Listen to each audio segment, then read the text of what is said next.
ప్రియమైన సోదరులారా, పరిశుద్ధ గ్రంథములో 1 పేతురు రాసిన పత్రిక 3వ అధ్యాయంలో మనం చూస్తే దేవుడు స్త్రీకి ఇచ్చినటువంటి గొప్ప ధన్యత.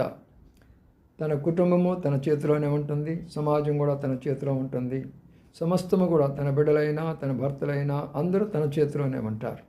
అంత గొప్ప స్థానం దేవుడు ఇచ్చాడు. అయితే వాడు చేయాల్సిన పని ఏంటంటే మొట్టమొదటిగా వారి భర్తలకు లోబడి ఉండాలి. ఈనాడు స్త్రీలు భర్తలకు లోబడకుండా ఇతర వాళ్ళ పురుషులకు లోబడుతూ ఉంటున్నారు. రెండవది, వెలుపటి అలంకరణ మీకు వద్దు అంటున్నారు. ఈనాడు ఎక్కువైనటువంటి స్త్రీలు వెలుపటి అలంకరణ కోరుకుంటున్నారు. మూడవది, పరిశుద్ధమైన జీవితం జీవిస్తామంటున్నారు. ఆ పరిశుద్ధమైన జీవితం కొరకే ఈనాడు మనం ప్రయాసపడటం లేదు.